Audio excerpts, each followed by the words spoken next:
ini Imam Junaid radhiyallahu anhu, Sayyidu Taifah Sufiyah, didatangi perempuan yang marah. Marah karena suaminya nikah lagi. Perempuan tadi faqalat ya Syekh, ana zaujat hadzal rajul. Ana zaujah hadzal rajul. Wahai guru, saya istrinya laki-laki ini. Saya istrinya laki-laki ini. Waqad tazawaja alayya imra'atan ghairi. Dia sudah menikah lagi dengan wanita yang wanita itu bukan aku. Oh ya benar ya, nikah lagi bukan dia ya. Dia udah menikah lagi nih, menikahi perempuan selain aku, nikah lagi dia, saya dipoligami. Bahasa sekarang kan begitu ya. Saya dipoligami, marah ini perempuan tadi.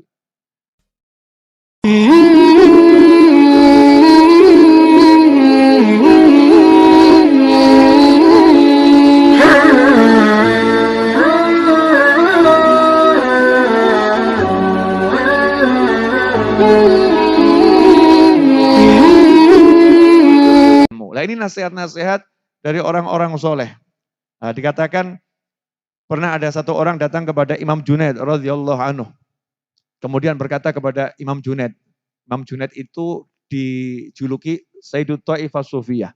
Pemimpinnya para sufi. Ya, pemimpinnya para sufi. Imam Junaid radhiyallahu anhu. Junaid Al-Baghdadi. Nah, ini Imam Junaid loh ya, radhiyallahu anhu. Bukan level kita. Bukan level kita. Ini judulnya perempuan dipoligami marah. Bu, ibu kalau dipoligami marah atau ikhlas? Jujur mawon. Marah, ya kan? Enggak mau. Betul kan Bu? Pemirsa, wanita kan begitu. Dan itu bagian dari indahnya wanita. Punya cinta yang luar biasa. Saya tidak mau. Kamu enggak bisa adil. Pokoknya 1000 alasan akan dijadikan untuk memenangkan argumen. Kan seperti itu. Nah, termasuk ini kisah. Ya, kisah ini dalam kitab Takribul Usul Litashilil Wusul Lima'rifatillah war Rasul. Karya Said Ahmad Zaini Dahlan Mufti Makkah. Suatu ketika Imam Junaid radhiyallahu anhu kana jalisan fil masjid ma ashabi. Dia lagi duduk di masjid bersama teman-temannya. Jadi duduknya sama teman-temannya di masjid. Nah, apa yang terjadi? Id atathum ra'atun tukhasimu zaujaha ilaihi faqalat ya Syekh. Datang seorang wanita pakai cadar. Ya wanita bercadar karena di zaman dahulu itu ya enggak usah disuruh pakai masker, wanita maskeran semua. Zaman dulu begitu. Jadi ya dia enggak mau wajahnya ini dilihat sama orang kok murahan tuh enggak mau dia, larang. Mau lihat wajahku nikahi aku. Wah, larang banget dia. Lihat wajahku nikah aku. Ini zaman dulu di Timur Tengah. Seperti itu. Nah apa yang terjadi? Perempuan ini emosi. Emosi mengadukan suaminya kepada ulama. Nah makanya saya kalau ada ibu-ibu yang mau mengadukan suaminya kepada saya melarikan diri. Saya nggak terima curhat. Ustaz, Habib ini suami saya begini-begini. Wah ngeluh saya. Salah ngomong kan dikeroyok dua-duanya ya. Bela istrinya diajar suaminya, bela suaminya diajar istrinya. Betul. Jadi lebih baik udah nggak usah curhat, baca doa yang banyak, nanti ada solusi. Faqala laha Syekh, yajuzu lahu thalath ghairu. Katanya Imam Junaid nyantai, maaf Bu, kalau dalam syariat dia nikah dengan perempuan lain 3 perempuan lagi boleh selain kamu. Jadi total 4 itu nggak jadi masalah dalam syariat. Coba kalau ibu-ibu marani Imam Junaid dijawab begini kira-kira bagaimana? Wah golek guru liane enggak. Ini ustadznya saya enggak cocok ini. Walaupun udah bisa terbang ustadznya, oh enggak cocok ini, enggak cocok. Ganti ustadz yang lain. Ya ganti ustadz yang lain, ganti guru yang lain. Enggak cocok ini. Nah, ini perempuan tadi minal al-ngeyelin. Ngeyel. Dengan argumennya. Dia pun berkata, faqalat lahu ya Syekh, lau yajuzu kasfu wajhil ajnabiyah lakasyaftu laka an wajhi. Ya. Tadi Imam Junaid kan ngomong, buat suamimu tuh nikah perempuan 3 lagi halal. Nikah kok halal. Nah, istrinya yang ngadu tadi ya berargumen sama emosi itu ya. Bu, kira-kira kalau ibu dibegitukan emosi enggak bu? Emosi kan ya, emosi. Ya emosi ngomong, ya Syekh, wahai guru, seandainya saya ini dalam keyakinan yang saya yakini, karena kan ada dua pendapat yang mengatakan satu cadar itu wajib, artinya menutup wajah itu kepada pria ajnabiyah wajib. Sebagian mengatakan wajah bukan aurat yang wajib ditutup. Ya, beda pendapat ulama. Nah ini perempuan ini yang menganut mazhab bahwasannya menutup wajah kepada pria ya ajnabiyah yang pria yang bisa dinikahi gitu ya, yang bisa dinikahi, maka itu hukumnya wajib.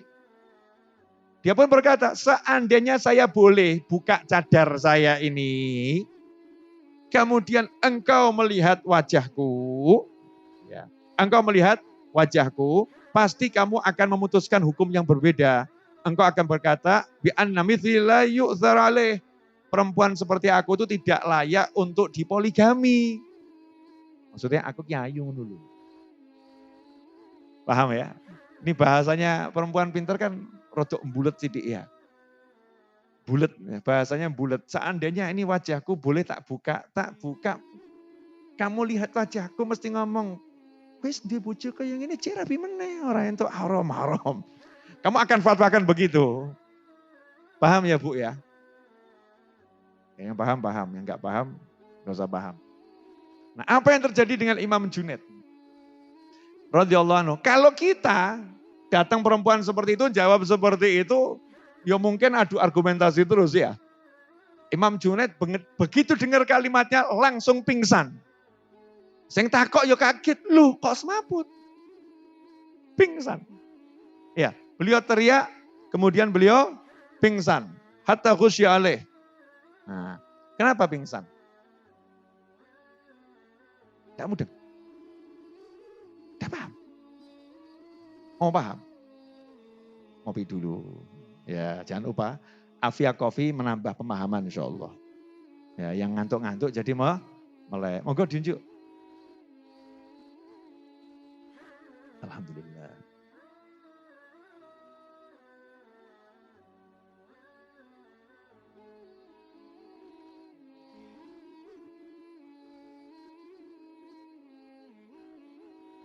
Katanya Imam Junaid setelah siuman, ditanya, kenapa kamu pingsan? Mendengar alasannya perempuan ini, kok kamu pingsan kenapa? Jawabannya begini, lah perempuan ini punya kecantikan, dia bisa mengatakan pada suaminya kok, kalau kamu punya istri secantik aku, gak pantas kamu ngelirik yang lain. Sementara saya punya Allah yang maha indah, kok saya ngelirik yang lain. Paham enggak? Jadi orang soleh itu kalau dengar kalimatnya perempuan tentang poligami, di kepalanya itu bukan poligami. Orang soleh di kepalanya langsung Allah nih, Allah. Ya Allah, ini perempuan ini gak mau dipoligami. Karena dia punya kecantikan yang luar biasa, dia marah.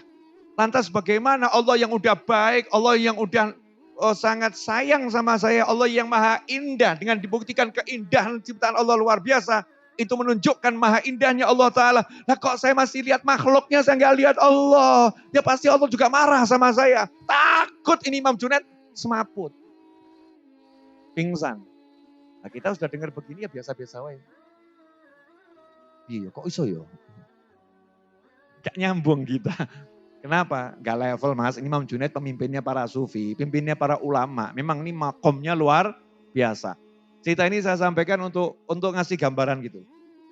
Jadi orang-orang soleh itu memang level hatinya lain. Kelihatannya duduk sama kamu, sama saya, duduk sama kita. Kopi sama kopi, teh sama teh, air sama air. Iya. Masuk angin sama-sama masuk angin, tapi hatinya beda mas Benten. Hatiku dan hatimu dunia. Hatinya beliau-beliau itu akhirat. Terus dengar apapun diartikan akhirat.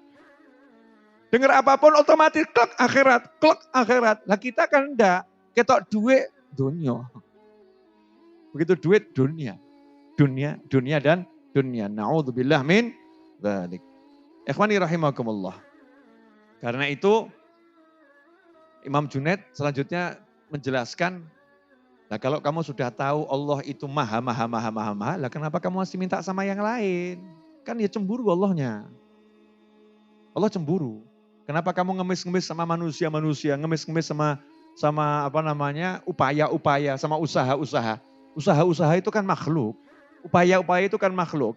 Kamu jangan ngemis sama usahamu, kamu jangan ngemis sama upayamu. Kamu jangan berharap kepada manusia-manusia yang bisa menolongmu. Jangan. Kamu minta tolonglah pada manusia. Kamu berusahalah dengan usahamu. Minta tolong itu bagian wa ta'awanu 'alal birri wa taqwa. Orang disuruh saling tolong menolong. Orang disuruh bekerja. Tapi itu fisik.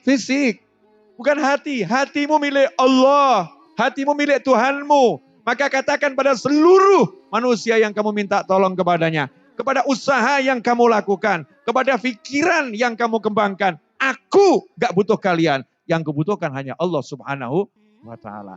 Itu hati. Hatinya minta terus Allahumma ya Allah. Ya Allah. Ya Allah, tolong ya Rabb. Mudahkan urusanku. Ya Allah. Mudah-mudahan engkau ridhoi usahaku ini. Ya Allah. Mudah-mudahan berkat engkau ridho sama aku. Jadikan orang ini sebagai penolongku. Ya Allah, engkau. Jadi manusianya ini cuma jadi perantara. Wasilah, sandarannya Allah subhanahu wa ta'ala. Sandarannya, bukan wasilahnya, bukan perantaranya. Kalau hidup begini enak atau enggak enak? Enak. Enaknya luar biasa. Hidupnya kan nyantai, bergerak, terus berusaha, terus tapi hatinya tenangnya luar biasa. Karena hatinya hanya mengandalkan Allah subhanahu wa ta'ala. Memang ya ini obrolan ya. Ngomongnya obrolannya orang-orang soleh, kita cuma copy paste. Mudah-mudahan dengan mendengar seperti ini kita semakin kuat gitu. Ya, diulang-ulang terus ya. Biar semakin kuat, semakin mantap. Karena kalau nggak diulang-ulang manusia tempatnya mahal khata' wa nisyan. Tempatnya salah dan lupa. Tempatnya salah dan lupa. Harus diulang-ulang terus, diingatkan terus. Makanya khutbah Jumat itu diwajibkan ya. Diwajibkan khotib itu khutbah Jumat. Kalau nggak ada khutbah Jumat kan ya nggak dikatakan sholat Jumat. Biar umat itu belajar sepekan sekali ya. Umat belajar sepekan sekali. Biar apa? Biar ingat sama Allah subhanahu wa ta'ala. Ikhwani rahimakumullah. Sebagai penutup. Ya, sebagai penutup untuk kajian di malam hari ini, saya mau ngasih sedikit gambaran. Tapi tolong dijawab dulu pertanyaan saya, boleh ya? Yang bisa nolong kita siapa? Yang bisa memberi kita siapa? Yang bisa menahan siapa? Yang bisa menghalangi siapa? Surga miliknya siapa? Neraka miliknya siapa? Dunia miliknya siapa? Oke, sekarang saya mau nanya, pengen punya mobil tidak? Jujurlah, pengen punya mobil tidak? Pengen punya motor tidak? Pengen punya rumah tidak? Pengen punya pasangan hidup tidak? Oke, sekarang cek, selama ini caramu mencarinya gimana? Itu pasangan hidup punyanya siapa? Punyanya Allah. Rumah itu yang ada punyanya siapa? Punyanya Allah. Motor, mobil, duit itu punyanya siapa? Punyanya Allah. Dititipkan pada wali. Betul kan ya? Kalau perempuan dititipkan pada walinya. Yang namanya mobil dititipkan kepada showroomnya. Betul ya? Motor juga begitu pada orang yang jualan. Yang namanya uang dititipkan pada orang-orang yang punya uang dititipkan. Tapi punyanya siapa itu? Punyanya Allah. Lah kamu kalau pengen bisa mengambil mobil tadi, mengambil motor tadi, mengambil rumah tadi, mengambil calon pasangan hidupmu tadi, mintanya sama siapa? Sama Allah. Nah sekarang enggak, minta sama Allah ini enggak dikejar. Yang dikejar Masya Allah rayuan tingkat tinggi. Diapal no kabeh, rayuan super. Masya Allah, pacaran 10 tahun. Tahun ke-10 kandas, datang satu orang melamar selesai.